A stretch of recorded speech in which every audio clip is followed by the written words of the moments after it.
주 나에게 가르쳐 준 것처럼 성장한 사람의 사랑을 하고파 시기하지 않으며 자랑하지 않으며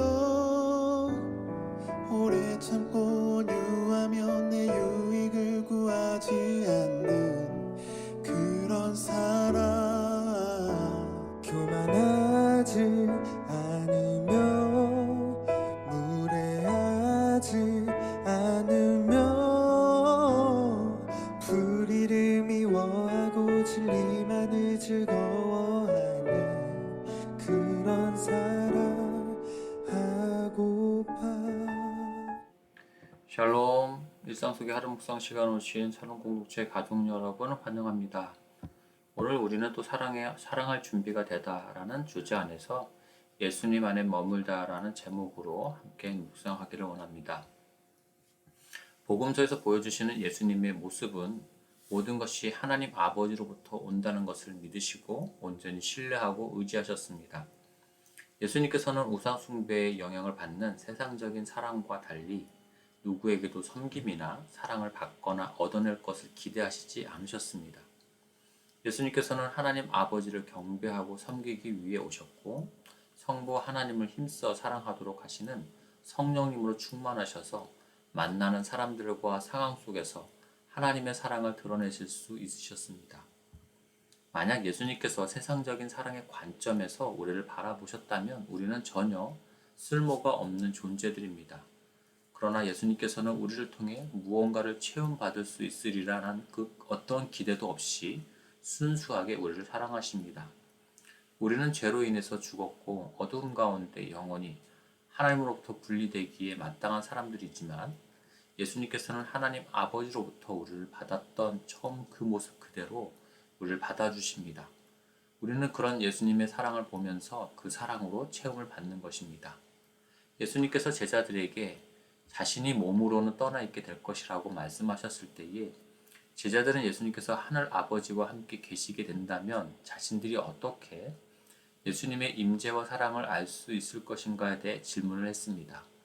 그리고 제자들에게 주신 예수님의 대답을 통해 우리는 하나님의 사랑이 어떻게 우리에게 흘러오고 또한 우리를 통해서 그 사랑이 다른 사람들에게 어떻게 흘러갈지를 알 수 있게 됩니다. 예수님의 대답 가운데 가장 두드러진 내용은 우리가 살아가면서 모든 행동의 근본 동기에 대한 것이었습니다. 예수님의 근본적인 관심과 동기는 하나님의 영광이었습니다. 너희가 내 이름으로 무엇을 구하든지 내가 시행하리니 이는 아버지로 하여금 아들을 인하여 영광을 얻으시게 하려 함이라. 성경에 나오는 하나님의 자녀들이 그토록 하나님과 친밀한 사귐을 갈망하는 동기는 하나님께서 그 아들 예수 그리스도 안에서 영광을 받으시기 위함이었습니다. 성령의 사람들이 기도하고 복종하며 사랑하는 그 이유 역시도 그들 안에서 예수님을 통하여 오직 하나님께서 영광을 받으시길 간절히 바라기 때문입니다. 그러나 우상 숭배의 영향을 받는 사람들은 비슷한 행동을 하더라도 그들의 관심과 동기는 전혀 다를 수 있습니다. 그 사람들도 기도하고 세상적인 사랑으로 사랑하며 순종하기도 합니다. 하지만 그런 일을 하는 이유는 하나님께서 자신들을 편안하고 행복하게 해주실 것이라고 기대하거나 또는 지옥에 떨어지는 것이 두렵기 때문입니다. 그러나 하나님께서 어떤 누군가에게 하나님의 사랑을 부어주신다면 그것은 독생자 예수님의 기도에 대한 응답입니다. 하나님께서는 그 사람을 예수님께 주셨고 예수님께서는 아버지 하나님께서 영광 받으시는 것을 보기를 원하십니다. 하나님께서 사랑을 부어주시는 것은 그 사람이 하나님의 나라를 위해 기도하고 섬기며 희생했기 때문이 아니요 우리 주 예수님께서 관심을 갖는 것 역시도 우리가 얼마나 희생했는지에 대해 있는 것이 아니라 다만 예수님을 통하여 하나님의 궁휼하심을 보여주고자 하시는 것에 있었습니다.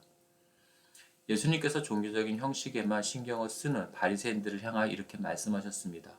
너희는 가서 내 궁휼을 원하고 제사를 원치 아니하노라 하신 뜻이 무엇인지 배우라. 내가 의인을 부르러 온 것이 아니요 죄인을 부르러 왔노라 하시니라. 그러니 여기서 가장 중요하고 강조되어야 할 내용은 하나님께서 우리에게 사랑을 부어주시고 우리를 통하여 역사하실 때의 그 근본적인 동기는 예수님 안에서 그 영광을 취하시고자 하신다는 것입니다. 예수님의 대답에서 강조된 두 번째 내용은 우리가 예수님과 동일한 갈망을 가지고 하나님께 나아갈 때에 우리 안에서 역사하시겠다는 약속입니다. 우리는 본성적으로 모든 일을 자기 스스로 해내려는 욕심이 있습니다. 자신이 섬기는 우상으로부터 칭찬과 인정을 받아야 한다라는 그 필요를 느끼기 때문입니다. 그러나 성령으로 다시 태어난 사람은 예수님께서 그 일을 행하시고 영광을 취하시는 것을 보기를 원합니다. 우리가 사랑할 준비가 되기 위해서는 그 사랑의 원천이 무엇인지를 알아야 합니다. 그 사랑의 원천은 바로 예수 그리스도를 통해서 역사하시는 하나님이십니다. 그리고 이것이 바로 그 아들을 영화롭게 하시는 하나님의 방법입니다. 우리가 하나님께 우리 안에 계신 예수님을 영화롭게 해주시기를 기도하게 되면 하나님께서는 반드시 응답하시리라 라고 예수님께서는 약속해 주셨습니다. 너희가 내 이름으로 무엇을 구하든지 내가 시행하리니 이는 아버지로 하여금 아들을 인하여 영광을 얻으시게 하려 함이라. 내 이름으로 무엇이든지 내게 구하면 내가 시행하리라. 그리고 예수님께서 강조하신 이 두 가지가 실제로 우리 안에서 어떻게 일어날 수 있는지에 대해서 사랑의 기술의 책에서는 우리가 주님 안에 거할 때에 그렇게 할 수 있다라고 말하고 있습니다. 그리고 예수님께서는 하나님 백성이 거할 처소를 준비하러 가시며 거할 곳이 많을 것이라고 약속하셨습니다. 하나님의 자녀로 새롭게 태어난 우리는 하나님의 임재가 필요합니다. 우리는 머물 집이 필요합니다. 그것이 바로 거한다는 말의 의미입니다. 거한다는 것은 하나님의 임재 앞에 항상 머물러야 한다는 뜻이며 그곳에 뿌리를 내려야 한다는 의미입니다. 그렇다면 우리가 머물러 살아가야 할 그 집은 과연 어디에 있을까요? 그것은 바로 예수 그리스도 안에 있습니다. 그렇다면 우리는 어떻게 예수님 안에 거하고 살며 뿌리를 내리고 지낼 수 있게 될까요? 사랑의 기술에서는 그 모습에 대해 첫째로 기도하는 것이며 둘째로 하나님의 말씀을 먹는 것이며 셋째로 사랑하기 위해 순종하는 것이라고 했습니다. 그 구체적인 내용은 바로 다음 시간에 살펴보도록 하고요.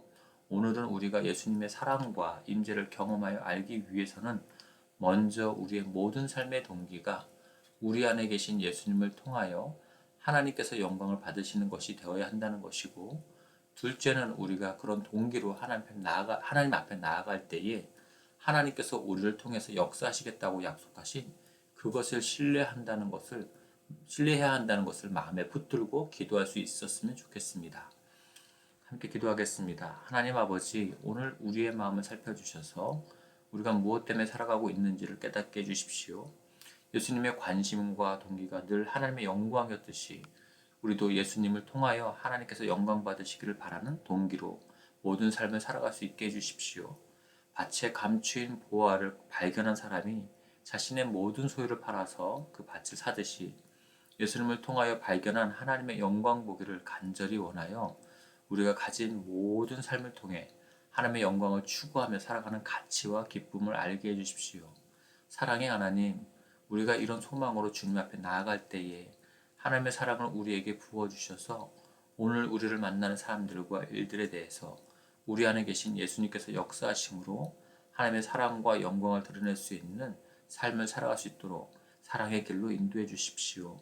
그러기 위해 주님의 임재 안에 머물러 주님과의 사랑의 관계에 깊이 뿌리를 내리고 살아갈 수 있도록 오늘도 우리에게 은혜를 베풀어 주십시오. 이 모든 건 예수님의 이름으로 기도합니다. 아멘. 계속해서 개인 기도 시간으로 기도하시겠습니다.